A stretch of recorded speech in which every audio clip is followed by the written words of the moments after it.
शांति। Good morning. सो आज बाबा बच्चों को बेगर टू प्रिंस बनाने के लिए आए हैं। बेगर टू प्रिंस बनने वाले बच्चों की कौन सी निशानी होगी? तो बाबा कहते जो बेगर टू प्रिंस बनने वाले बच्चे हैं वो सब प्रकार की फिक्र से फारिग होंगे। सब प्रकार की चिंताओं से मुक्त होंगे। तो इस ब्राह्मण जीवन में बाबा तो हमें चिंताओं से फ्री कर ही रहे हैं, परंतु फिर भी कभी कभी छोटी मोटी बातें हमारे सामने परीक्षा के रूप में आती है, तब थोड़ी फिक्र हो जाती है। तो ऐसी ब्राह्मण जीवन में 8 बातें हैं, वो थोड़ी फिक्र पैदा कर देती है। तो पहली बात है, बाबा कहते जब शरीर की सीकनेस आ जाती है, बीमारियां आ जाती है, तब चिंता हो जाती है कि पता नहीं मेरा पार्ट ड्रामा में क्या होगा, पुरुषार्थ कर पाएंगे या नहीं, बाबा उसके पहले तो नहीं बुला लेगा। तो इस प्रकार की थोड़ी सी चिंता अंदर में आती है। तो बाबा कहते हैं कि चलो कोई शरीर की तकलीफ हो रही है, 3 बातों पर हमें ध्यान रखना है। पहली बात तो बाबा कहते जो बीमारी आई है उसको प्रिवेंट करना है, उससे हम दूर रहे कोशिश करनी है। चाहे थोड़ी एक्सरसाइज करे, थोड़ा अपने डाइट के पर थोड़ा हम ध्यान रखें, तो उस बीमारी को हम रोक सकते हैं। दूसरी बात बाबा कहते हैं कि आफ्टर सर्टेन एज ना रेगुलर चेकअप बॉडी का बहुत जरूरी है। सीनियर सिटीजन बन जाते हैं ना, तब एवरी ईयर रेगुलर चेकअप, कि चलो भाई बीपी ठीक है, सब प्रकार के ब्लड काउंट बॉडी में ठीक है। तो ये रेगुलर चेकअप से भी हम बड़ी बीमारी को रोक सकते हैं। और तीसरी बात बाबा कहते हैं कि चलो बीमारी आ ही गई जीवन में, तो बाबा कहते हैं उसको डिनाई नहीं करना है, उसको दिल से स्वीकार कर लेवे। आजकल क्या करते हैं लोग, डॉक्टर से भी होशियार हो गए हैं, गूगल करते ही रहते हैं, फिर डॉक्टर से आर्ग्यूमेंट्स करते हैं, फिर एक डॉक्टर बदलते हैं, दूसरा बदलते हैं, तीसरा बदलते हैं, दवाइयां बदलते रहते हैं। या तो उसको वो डिनायल मूड में वो आ जाते हैं, एक्सेप्ट नहीं कर रहे हैं, तो उसमें फिर वो बीमारी और बढ़ने की मार्जिन है।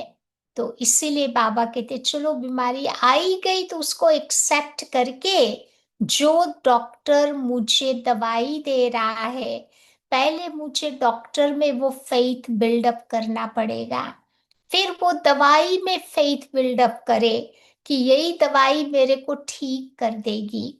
कई बार लोग दवाई दे लेते भी है, कितने ब्लेसिंग्स देते हैं, पता नहीं ये असर करेगी या नहीं, पता नहीं इससे कोई रिएक्शन तो नहीं आएगा, मतलब वो सारे संकल्पों के साथ हम कोई चीज ले रहे हैं तो डेफिनेटली वही होगा जो हम सोच रहे हैं। तो इसीलिए बाबा कहते कि शरीर की छोटी मोटी बीमारी आ जाती है तो थोड़ा अपने ऊपर हमें ध्यान रखना है, क्योंकि जब तक हमारा मन और तन हेल्थी नहीं है ना, तब तक बाबा को याद नहीं कर सकते। बुद्धि योग बाबा में नहीं जाएगा, बार बार शरीर में पुल होता रहेगा। और जब भी कोई बीमारी आती है तो बीमारी के गीत नहीं गाने हैं। कई बार किसको फोन करते हैं तो वही सारी कहानी कितनी बार दिन में रिपीट करते रहते हैं, तो इससे भी हमें मदद नहीं मिलती है। और ही बीमारी हमारी बढ़ती जाती है। कभी भी कोई पूछे कैसे हो, बोलो ठीक है। जो हो रहा है बॉडी को हो रहा है, आत्मा इज परफेक्टली ऑल राइट। तो एक पॉजिटिव वाइब्स हमें क्रिएट करना है वातावरण में। तो जिसके कारण हमें थोड़ी हेल्प मिल जाएगी। दूसरी बात, कभी कभी चिंता हो जाती है, महंगाई बढ़ती जा रही है, सब चीजें देखो कितनी एक्सपेंसिव हो गई है, तो उसके कारण भी थोड़ी चिंता रहती है। लेकिन हमारा बाबा के पर विश्वास होना चाहिए। बार बार वो भी गीत नहीं गाने, फलानी चीज महंगी हो गई, फलाना ये होगा, ढिकना ये हो गया। नहीं हो रही है, अकॉर्डिंग टू ड्रामा वो सब होना ही है। परंतु हमें बाबा के पर अपना विश्वास डेवलप करना है कि बाबा मेरे साथ है। देखो बेगरी पार्ट में भी बाबा ने बच्चों को कितना लुक आफ्टर किया। तो चलो कोई बाबा के बच्चे बने हैं तो कोई हमें भूखा नहीं रखेगा। 36 पकवान नहीं, लेकिन दाल रोटी तो डेफिनेटली बाबा खिलाएगा। तो वो हमारा विश्वास होगा, तो फिर इस झंझट, इस माया से हम मुक्त हो जाएंगे।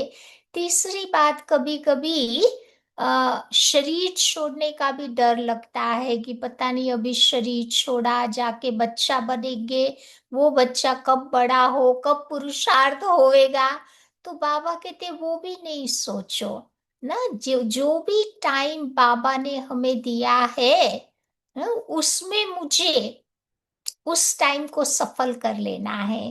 देखो दुनिया में लोग आर्ट ऑफ लिविंग सीखते हैं, बाबा तो हम बच्चों को आर्ट ऑफ डाइंग सिखाता है, जीते जी मरना बाबा सिखाता है ना।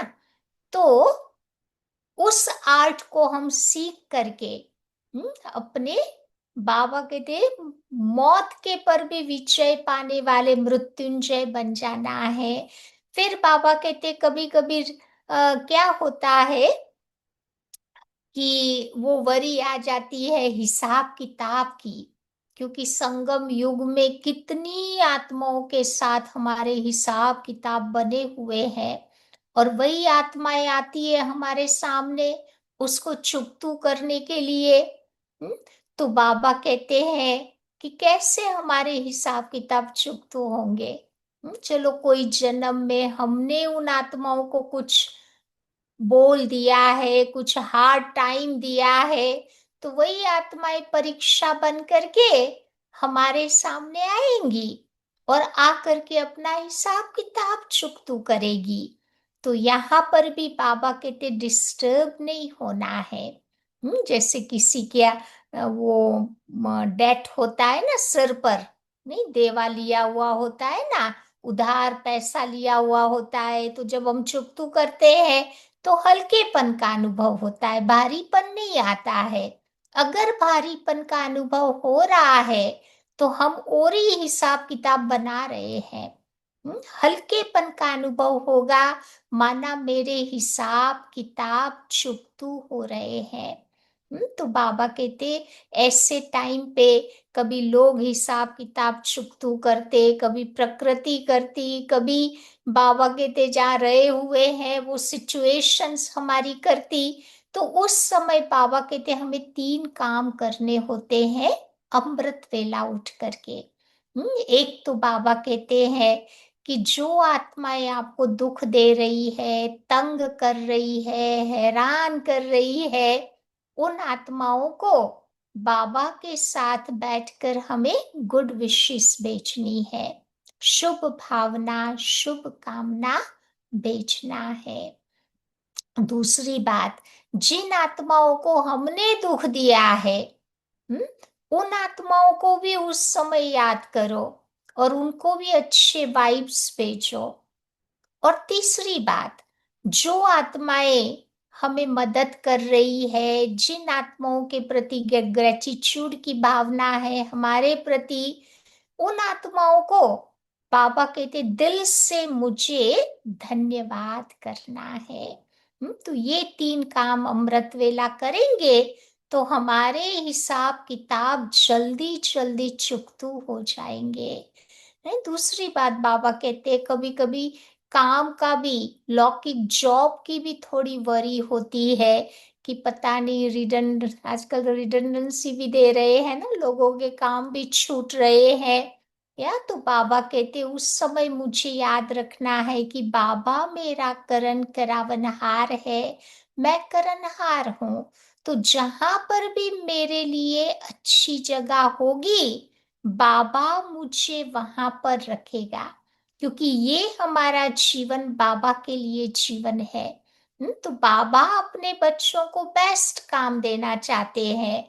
तो इस प्रकार से करण करावनहार बाबा की स्मृति में रहना है।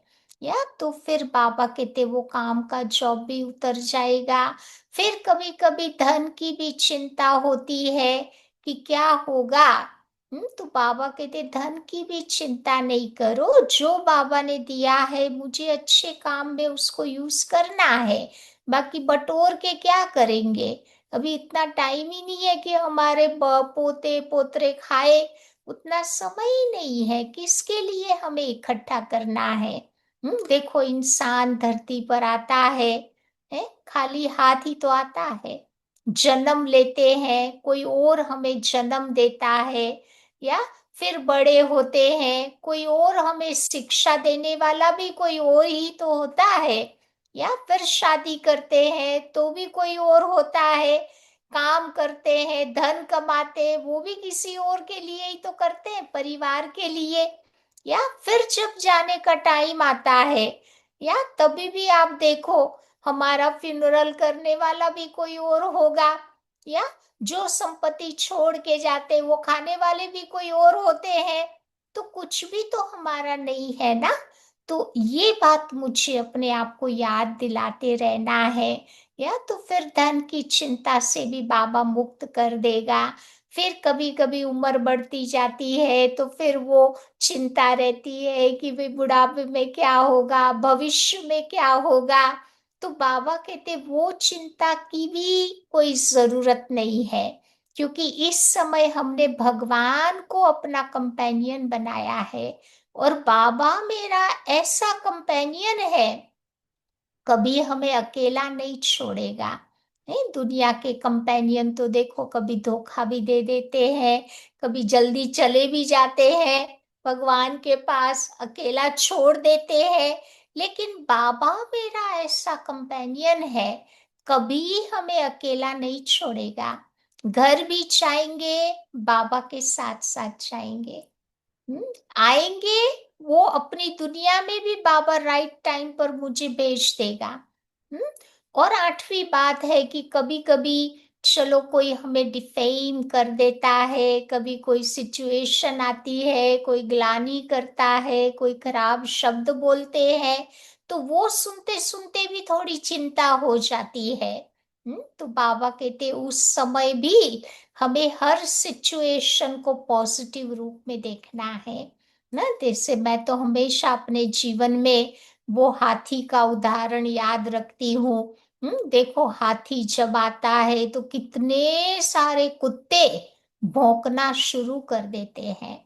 या लेकिन हाथी की आप विशेषता देखो, कभी पीछे मुड़ के नहीं देखता है कि कैसे भौंक रहे हैं। वो तो बड़ा डिग्निटी से, रॉयल्टी से आगे बढ़ता ही चाहता है। तो बाबा कहते कभी कभी हमें भी अपनी स्थिति हाथी के समान बनानी पड़ती है। या तो बाबा कहते हैं बोलने वाले थक जाएंगे तो आप ही क्वाइट हो जाएंगे ना, हम क्यों इसकी चिंता करें। तो ऐसे उस सिचुएशन से भी बाबा हमें निकाल देता है। तो इन सब प्रकार की फिक्रों से फारिग बनेंगे, तब बाबा कहते बेगर टू प्रिंस बनेंगे, तब गोल्डन स्पून इन माउथ होगा। तो आइए आज सुनते हैं बाबा की आज की 6 तारीख की मुरली है। बाबा कहते मीठे बच्चे, भविष्य ऊंच घराने में आने का आधार है पढ़ाई। इस पढ़ाई से ही तुम बच्चे बेगर टू प्रिंस बन सकते हो? प्रश्न है, गोल्डन स्पून इन माउथ दो प्रकार से प्राप्त होता है, कैसे? गोल्डन स्पून इन माउथ माना हाई स्टेटस, उसकी प्राप्ति दो प्रकार से होती है, कैसे? हम्म तो बाबा कहते, एक तो भक्ति में दान पुण्य करने से। कोई धनवान के शाहूकारों के घरों में जन्म होता है ना, तो एक तो भक्ति में दान पुण्य करने से, और दूसरा ज्ञान में इस पढ़ाई से। जितना जितना पढ़ेंगे, जीवन में धारण करेंगे, या उतना उतना औरों को पढ़ा सकेंगे। तभी तो आप देखो, ज्ञान, योग, धारणा, सेवा। सेवा का सब्जेक्ट चौथा है। ले तो ज्ञान योग में ज्यादा इम्पोर्टेंट, इस पढ़ाई में ज्यादा इम्पोर्टेंट सब्जेक्ट वो है ज्ञान और योगा। तब भी जीवन में धारणा होगी, और धारणा होगी तो सेवा अपने आप होगी। उसके पीछे मुझे दौड़ना नहीं है, सेवा दौड़ती दौड़ती मेरे पास आएगी। अगर मेरी अच्छी स्थिति है तो। अपसेट वाली, डिस्टर्ब, छोटी छोटी बातों में डिस्टर्ब हो जाना, व्यर्थ संकल्पों को चलाना, अब सेवा वहां थोड़ी जाएगी। सेवा तो वहां जाती है जिनकी स्थिति अच्छी है। तो आज बाबा कहते हैं है कि दूसरा ज्ञान में पढ़ाई से गोल्डन स्पून इन माउथ मिलता, भक्ति में दान पुण्य करते हैं तो राजा या शाहूकार के पास जन्म लेते, लेकिन वो हो गया हद का, एक ही जन्म मिलेगा। लेकिन तुम ज्ञान में पढ़ाई से गोल्डन स्पून इन माउथ पाते हो। पढ़ाई की बाबा वैल्यू बता रहे हैं। तो ये है बेहद की बात। भक्ति में पढ़ाई से राजाई नहीं मिलती, लेकिन यहाँ जो जितना अच्छी रीति पढ़ते हैं, उतना भविष्य में ऊंच पद पाते हैं। ओम शांति। तो मीठे मीठे सिखी लदे बच्चों को रूहानी बाप बैठ समझाते हैं। इनको कहा जाता है रूहानी ज्ञान। तो बाबा आकर के भारतवासियों को समझाते हैं। क्या समझाते हैं? कि अपने को आत्मा समझो और बाप को याद करो। ये बाबा ने खास फरमान किया है, तो बच्चों को मानना चाहिए ना। ऊंचते ऊंच बाप की श्रीमत मशहूर है। ये भी तुम बच्चों को ज्ञान है कि सिर्फ शिव बाबा को ही श्री श्री कह सकते हैं। डबल पावन है ना बाबा, जो हम पतितों को पावन बनाता, तो वो श्री श्री बनाते, माना श्रेष्ठ बनाते। तुम बच्चों को अभी पता पड़ा है कि इन्हों को बाप ने आकर के ऐसा बनाया। हम अभी नई दुनिया के लिए पढ़ रहे हैं। नई दुनिया का नाम ही है स्वर्ग अमरपुरी।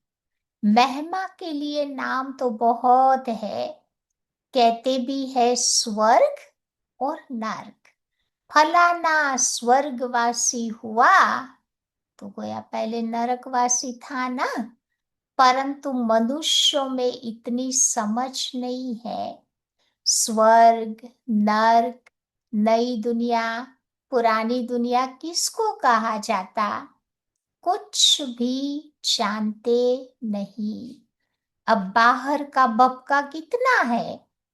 तुम बच्चों में थोड़े हैं जो समझते हैं कि बरोबर हमको बाबा बैठ पढ़ाते हैं।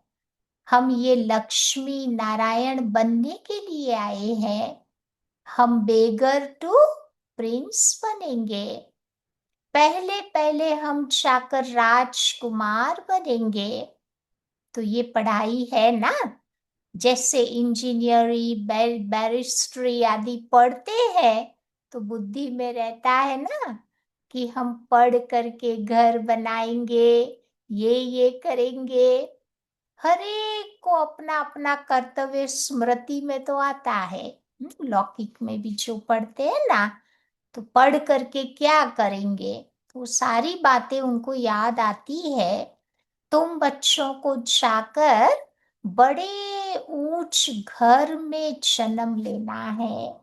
गाया जाता है ना, गोल्डन स्पून इन माउथ।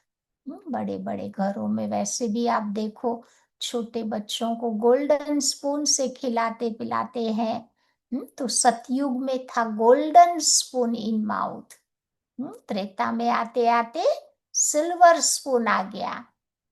फिर बाबा कहते कॉपर एज में, द्वापर में आते आते कॉपर का स्पून स्पून रहा। फिर कलयुग में आयरन स्पून, और अभी कलयुग के एंड में पेपर स्पून इन माउथ। आजकल तो पेपर के बनाते हैं स्पून्स भी।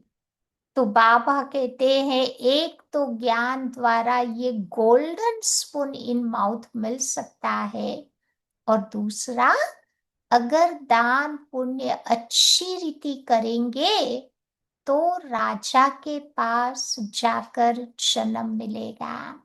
तो वो हो गया हद का, ये है बेहद का। तो हरेक बात अच्छी रीति से समझो। कुछ भी समझ में न आए तो बाबा को पूछ सकते हो, नोट करो। ये बातें हमें बाबा से पूछना है। क्योंकि कई बार जब पूछने का टाइम आता है ना, तो भूल जाते हैं। इसीलिए बाबा कहते हैं नोट करके रखो। तो मुख्य है बाप की याद की बात। बाकी कोई संशय आदि है तो उनको ठीक कर देंगे। ये भी बच्चे जानते हैं, जितना भक्ति मार्ग में दान पुण्य करते हैं तो शाहूकार के पास जाकर जन्म लेते। जो कोई बुरा काम करते हैं तो फिर उनको ऐसा ही जन्म मिलता। कोई कोई का तो ऐसा कर्म बंधन है, जो बात मत पूछो। ये सब है पास्ट का कर्म बंधन। कड़ा हिसाब किताब। अब राजाएं भी कोई कोई ऐसे होते हैं ना, बड़ा कड़ा कर्म बंधन होता है। इन लक्ष्मी नारायण को तुम देखो, कोई बंधन है? कोई बंधन नहीं। वहां तो है योग बल की रचना। जबकि योग बल से हम विश्व की राजाई ले सकते हैं, तो क्या वहां बच्चे पैदा नहीं हो सकता? पहले से ही साक्षात्कार हो जाता है। वहां तो ये कॉमन बात है। खुशी में बाजे बजते रहते हैं। बूढ़े से जाकर फिर बच्चा बन जाता। महात्मा से भी बच्चे को जास्ती मान दिया जाता, क्योंकि वो महात्मा फिर भी सारी लाइफ पास करके फिर बड़ा हुआ है। और बच्चों को तो विकारों का ज्ञान ही नहीं होता है। तो वो दुनिया के महात्मा से उनका नाम बड़ा है। अब देखो, महात्मा तो विकारों को भी जानते हैं, छोटे बच्चे नहीं जानते। इसीलिए उनको महात्मा से भी ऊंच कहा जाता। वहां तो सब महात्माएं हैं। श्री कृष्ण को भी महात्मा कहते। वो है सच्चा सच्चा महात्मा। सतयुग में तो महान आत्माएं ही होती है। उन जैसा यहाँ कोई हो ना सके। तो तुम बच्चों को अंदर में बहुत खुशी होनी चाहिए। कौन सी खुशी होनी चाहिए? कि हम नई दुनिया में जाकर नया जन्म लेंगे। ये पुरानी दुनिया अब खत्म होनी है। घर भी जब पुराना हो जाता है, तो क्या करते हैं? नए घर में जाने की फिर खुशी होती है ना। कितने अच्छे अच्छे मार्बल आदि के घर आजकल बनाते रहते हैं। ये जैनी लोग होते हैं ना, उनके पास पैसे बहुत होते हैं। वो अपने को ऊंच कुल के समझते हैं। वास्तव में देखो तो यहाँ कोई ऊंच कुल होता ही नहीं। जैनी लोग होते हैं ना, हर स्ट्रीट में अपना बड़ा बड़ा मंदिर बनाते हैं, क्योंकि वो लोग दान पुण्य बहुत करते हैं। नहीं तो बाबा कहते जो देते हैं उसका रिटर्न उन आत्माओं को जरूर मिल जाता। तो बाबा कहते आजकल ऊंच कुल में शादी के लिए भी घर ढूंढते रहते हैं। वहां कुल आदि की तो कोई बात ही नहीं रहेगी। सतयुग में तो सारे ही ऊंच कुल के हैं, देवी देवता कुल के। तो बाबा कहते वहां तो एक ही देवताओं का कुल होता, दूसरा न कोई। इसके लिए तुम संगम पर अभ्यास करते हो कि हम एक बाप के बच्चे सब आत्मा है। आत्मा है फर्स्ट, पीछे है शरीर। दुनिया में तो सब देह अभिमानी रहते हैं। तुमको अभी बाबा देह अभिमानी बनाता। गृहस्थ व्यवहार में रहते हुए तुम्हें अपनी अवस्था को जमाने का काम करना है।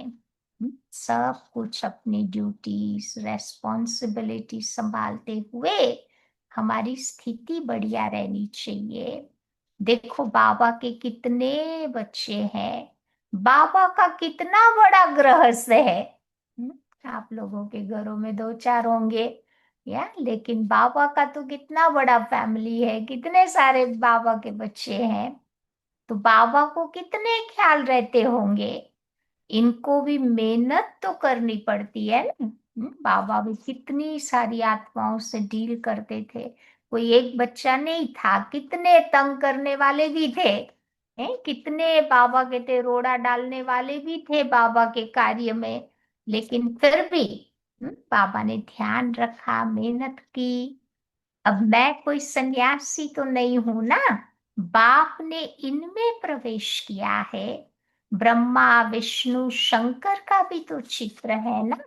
ब्रह्मा को कहेंगे सबसे ऊंचते ऊंच।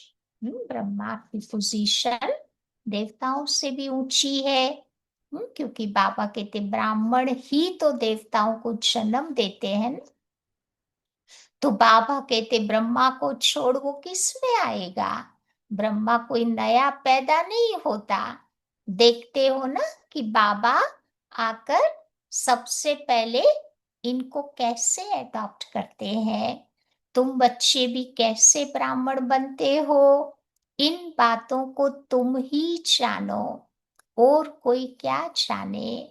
कहते हैं ये भी जवारी था, इनको भी तुम ब्रह्मा कहते हो। ब्रह्मा बाबा का, बाबा लेखराज था उनके पहले का नाम। तो बाबा लेखराज भी डायमंड मर्चेंट थे। बाबा की इंटेलेक्ट बहुत शार्प थी। जैसे बाबा डायमंड देखता था ना, तुरंत बाबा को पता चल जाता था कि ये डायमंड कैसे हैं, सच्चे हैं झूठे हैं, कितना सच्चा है। बाबा तो देख के ही बता देते थे सारा। तो बाबा कहते हैं कि ये तो पहले जवाहरी था। उनको क्या पता कि इतने ब्राह्मण ब्राह्मणियां कैसे पैदा होंगे। बाबा को भी ये सब नहीं मालूम था। कि इतनी बड़ी शिव बाबा की फैमिली बनेगी, इतने सारों को संभालना पड़ेगा, इतनी सेवा करनी पड़ेगी। बाबा तो यही सोच के आए थे कि भाई चलो हमें अब योगी बनना है, तपस्वी बनना है। हम सब भी बाबा के पास ऐसे ही तो आए, भाई चलो बैठ के तपस्या करेंगे, योग करेंगे। वो तो आने के बाद फिर पता चला कि अरे इस यज्ञ में तो कितनी सारी आत्माओं के साथ डीलिंग्स चाहिए ना, कितना सारा सीखना पड़ेगा।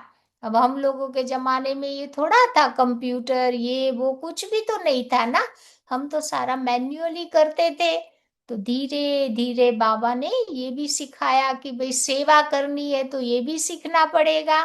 कोई अकाउंट्स वगैरह कभी नहीं सोचा था कि वो भी करना पड़ेगा, लेकिन धीरे धीरे बाबा ने बहुत सारी बातें सिखा दी। तो बाबा कहते हैं कि ये ब्रह्मा भी पहले व्यक्त था, फिर अव्यक्त बना, फिर फरिश्ता बना। तो ये भी पवित्र बन फिर अव्यक्त हो जाते। ये भी कहते हैं कि मैं भी इस समय पवित्र नहीं हूं, लेकिन ऐसा पवित्र बन रहा हूं, तो प्रजापिता ब्रह्मा तो यहाँ होना चाहिए, नहीं तो कहाँ से आए। बाबा खुद समझाते हैं कि बच्चे, मैं भी पतित शरीर में आता हूं, तो जरूर इनको प्रजापिता कहेंगे ना, सूक्ष्म वतन में नहीं कहेंगे। प्रजा का पिता स्थूल वतन में चाहिए, सूक्ष्म वतन में तो है ही नहीं प्रजा, तो वहां उनकी जरूरत नहीं। तो बाबा कहते सूक्ष्म वतन में प्रजा क्या करेगी। तो ये इंडिपेंडेंट पवित्र बन जाते हैं। जैसे ये भी पुरुषार्थ करते हैं, वैसे तुम बच्चे भी पुरुषार्थ कर इंडिपेंडेंट पवित्र बन जाते, विश्व के मालिक बन जाते। बाबा कहते बच्चे स्वर्ग अलग है, नरक अलग है। अभी तो कितना टुकड़ा टुकड़ा हो गया है। अखंड भारत पहले कितना बड़ा था, अभी देखो कितने टुकड़े हो गए हैं। चारों ओर ये बर्मा, अफगानिस्तान, पाकिस्तान, ये सारा भारत का ही तो भाग था, बाद में सब टुकड़े टुकड़े हो गए। तो 5,000 वर्ष की बात है, जबकि इन्हों का राज्य था, देवी देवताओं का राज्य था। वो लोग फिर लाखों वर्ष कह देते। ये बातें भी समझेंगे वही जिन्होंने कल पहले समझा होगा। तुम बच्चे देखते हो ना कि यहाँ मुसलमान, पारसी आदि सब तुम्हारे पास आते हैं। खुद मुसलमान फिर बैठकर हिंदुओं को नॉलेज देते हैं। इंडोनेशिया में जकार्ता में हमारा सेंटर है, वहाँ सेंटर पर जो 2 बहनें रहती है वो मुसलमान है। और वहाँ भारतवासी भी आते हैं क्लास में, तो बैठ के सुनाते हैं ना बाबा का ज्ञान। तो बाबा कहते वंडर है ना, समझो कोई सिख धर्म के हैं, वो भी बैठकर राजयोग सिखलाते हैं। हमारे देश में तो देखते हैं ना, बाबा के बनने के पहले सारे वो क्रिश्चियन धर्म के थे। तो फिर वहां पर भी देखो आकर के सीखते हैं ना। तो बाबा कहते तुम्हारे पास क्रिश्चियन, पारसी, बौद्धि सब आएंगे। तुम बच्चे जानते हो जब समय नजदीक आएगा, तब चारों ओर से हमारा नाम निकलेगा।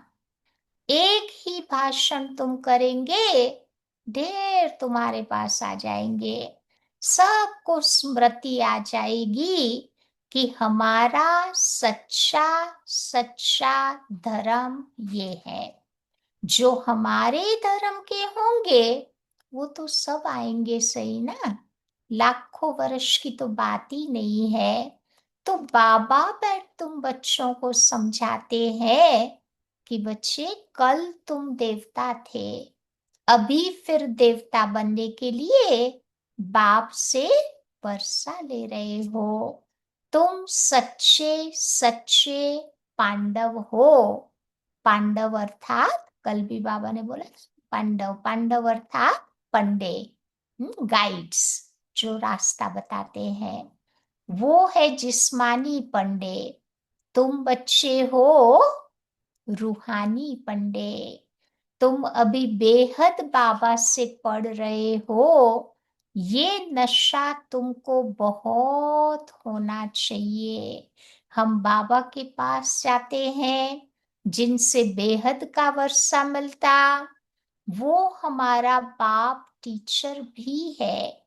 इसमें पढ़ने के लिए कोई टेबल कुर्सी आदि की दरकार नहीं है। ये तो तुम लिखते हो, सो भी अपने पुरुषार्थ के लिए डायरी में कभी कभी मेन मेन पॉइंट्स हम नोट कर लेते हैं ना, ताकि बाबा कहते हैं हम सारा दिन अपने आप को याद करा के उसके पर पुरुषार्थ कर सके।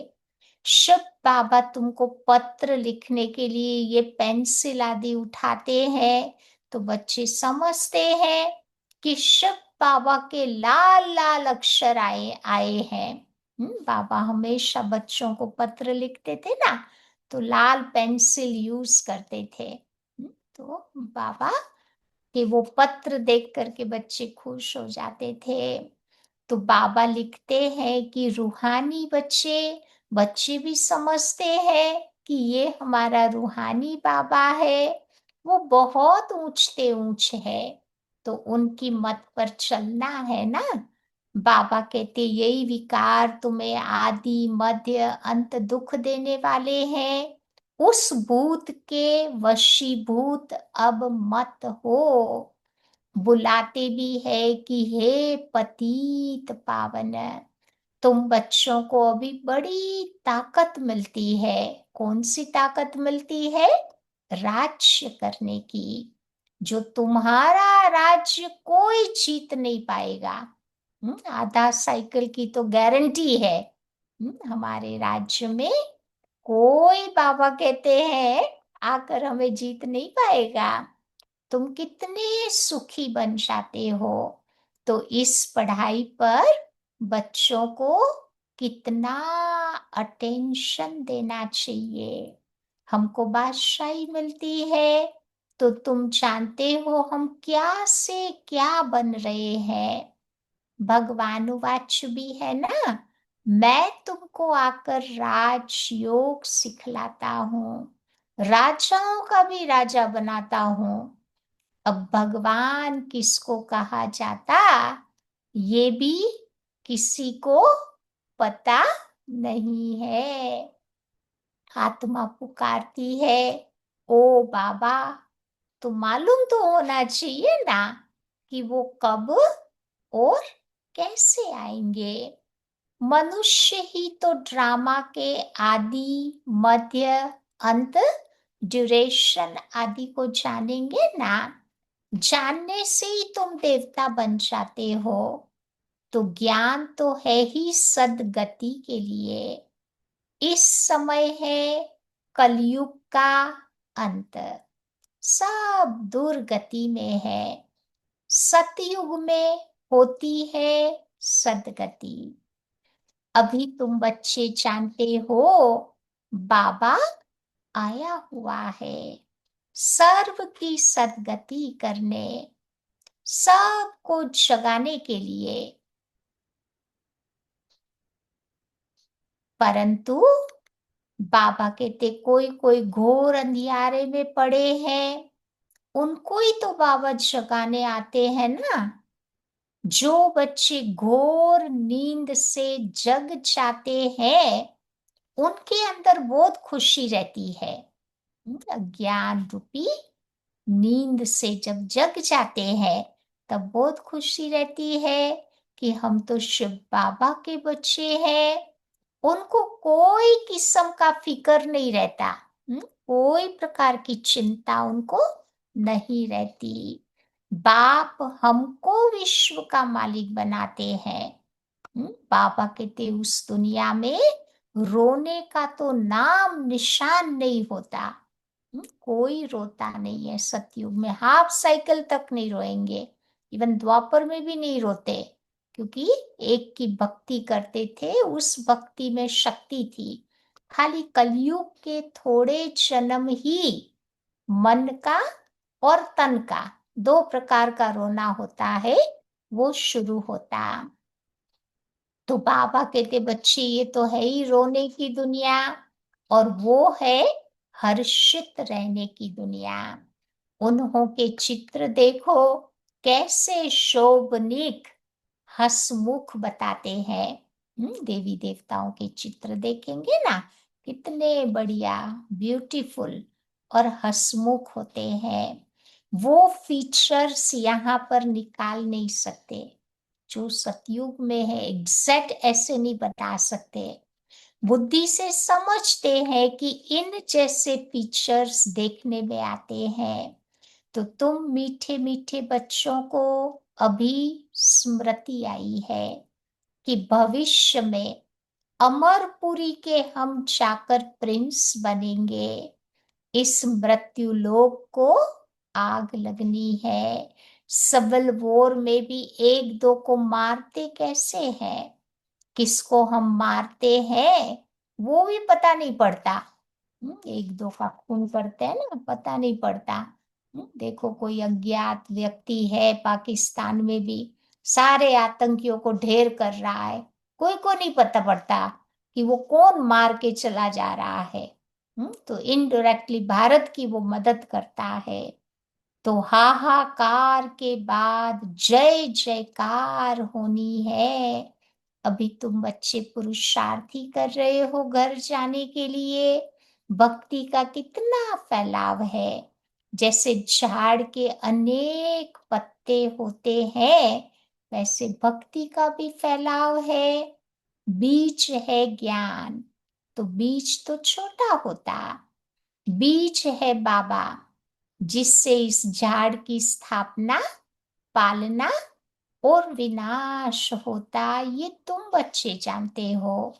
तो ये वैरायटी धर्मों का उल्टा झाड़ है। दुनिया में एक भी इन बातों को नहीं जानते। अब तुम बच्चों को बहुत मेहनत करनी है। कौन सी मेहनत करेंगे? बाबा को याद करने की, ताकि तुम्हारे विकर्म विनाश हो जावे। वो गीता सुनाने वाले भी कहते हैं मन मना भव। सब देह के धर्म को छोड़, अपने को आत्मा समझ, बाबा को याद करो। मनुष्य इसका अर्थ थोड़े ही समझते हैं। वो तो है ही भक्ति मार्ग, ये है ज्ञान मार्ग। ये राजधानी स्थापन हो रही है। तो तुम्हें कोई बात की चिंता नहीं करनी है। जिसने भी थोड़ा ज्ञान सुना, प्रजा में आ जाएगा। इस ज्ञान का विनाश कभी नहीं होता। बाकी जो यथार्थ जान पुरुषार्थ करते हैं, वही तो बच्चे ऊंच पद पाते हैं ना। तो ये बुद्धि में समझ है। हम प्रिंस बनने वाले हैं नई दुनिया में। स्टूडेंट भी इम्तिहान पास करते हैं तो कितनी खुशी होती है। कोई बड़ी एग्जाम देता है, बड़ी डिग्री लेता है, तो कितनी अंदर में खुशी रहती। तुम बच्चों को तो 1000 बार जास्ती अति इंद्रिय सुख में होना चाहिए, क्योंकि हम सारे विश्व के मालिक बनते हैं। कोई भी बात में तुम बच्चों को कभी भी रूठना नहीं चाहिए। कभी ब्राह्मणी से रूठ जाते, कभी बाप से रूठ पड़ते। अरे तुम बाबा के साथ अपना बुद्धि का योग लगाओ। बाबा को तो कम से कम प्यार से याद करो कि बाबा, बस आपको ही याद करते करते हम घर आ जाएंगे। समझा? अच्छा, मीठे मीठे सिटी लगे बच्चों प्रति मात पिता बाप दादा का याद प्यार और गुड मॉर्निंग। रूहानी बाप की रूहानी बच्चों को नमस्ते, और रूहानी बच्चों की रूहानी बाप को याद प्यार और नमस्ते। धारणा की पॉइंट, पहली बात बाबा बताते हैं कि बच्चों को किसी भी बात की फिक्र नहीं करनी है। चिंता नहीं करनी है। सदा हर्षित रहना है। स्मृति रहे कि हम शिव बाबा के बच्चे हैं। बाबा आए हैं हमें विश्व का मालिक बनाने के लिए। दूसरी बात, अपनी अवस्था को एक रस बनाने के लिए देही अभिमानी बनने का पुरुषार्थ करना है। इस पुराने घर से ममत्व निकाल देना है। दोनों घर है ना, बेघर बन जाओ। शरीर रूपी घर और दुनिया रूपी घर, दोनों से ममत्व निकाल देना है। आज का वरदान है, मनन शक्ति के द्वारा बुद्धि को शक्तिशाली बनाने वाले मास्टर सर्व शक्तिवान भव। मनन शक्ति के द्वारा बुद्धि शक्तिशाली बन जाती है। तो मनन शक्ति ही दिव्य बुद्धि की खुराक है। जैसे भक्ति में स्मरण करने के अभ्यासी है, ऐसे ज्ञान में स्मृति की शक्ति तुम्हारे पास है। भक्ति में राम राम राम करके माला जपते रहते ना, उसको सिमरन करना कहते हैं।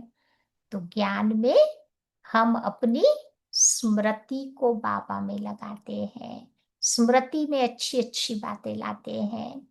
तो इस शक्ति के द्वारा मास्टर सर्वशक्तिवान बनो। रोज अमृत बेले अपने एक टाइटल को स्मृति में लाओ। ज्यादा नहीं सोचो, एक टाइटल याद दिलाओ अपने आप को, फिर उसके ऊपर मनन करते रहो। तो मनन शक्ति से बुद्धि शक्तिशाली रहेगी, और शक्तिशाली बुद्धि के ऊपर माया का वार नहीं हो सकता। छोटे मोटे माया के अटैक नहीं होंगे, और करेगी भी सही तो कोई असर नहीं होगा। जैसे कहते हैं ना, पत्थर पर पानी, कोई असर नहीं होगा। फिर तुम परवश नहीं हो सकते, क्योंकि माया सबसे पहले व्यर्थ संकल्प रूपी बाण द्वारा दिव्य बुद्धि को कमजोर बनाती है। माया बहुत क्लेवर है ना, जानती है कि कहाँ अटैक करना है। तो पहले हमारे मन में व्यर्थ संकल्प लाएगी, डाउट्स लाएगी। तो ऐसे हमारी बुद्धि पर अटैक करके बुद्धि को कमजोर बना देती। तो इस कमजोरी से बचने का साधन है मनन शक्ति, चर्निंग पावर। स्लोगन, जो आज्ञाकारी बच्चे होते हैं वही दुआओं के पात्र है। आज्ञाकारी बच्चों को दिल से दुआएं मिलती, और दुआओं का प्रभाव दिल को सदा संतुष्ट रखता है। डिजायर्स होती है ना, सूक्ष्म होती है ज्ञान मार्ग में आने के बाद, रॉयल डिजायर्स, तो वो अंदर ही अंदर आत्मा को असंतुष्ट कर देती। तो आज की अव्यक्ति पॉइंट है, सदा बेहद की आत्मिक दृष्टि, भाई भाई के संबंध की वृत्ति से किसी भी आत्मा के प्रति शुभ भावना रखने का फल जरूर प्राप्त होता।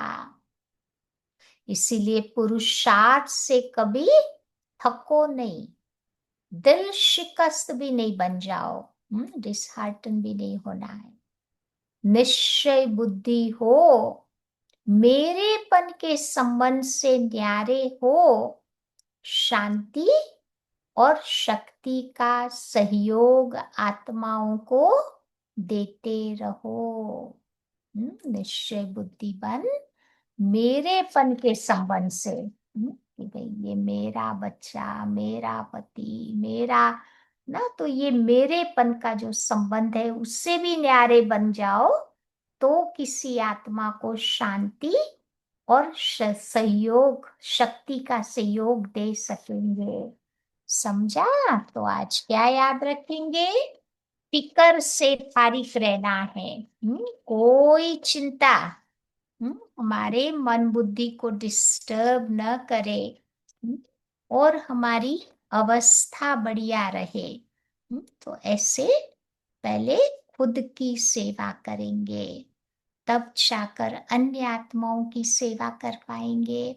ठीक है, अभी नेक्स्ट कहते 4-5 दिन बहुत ठंडा है तो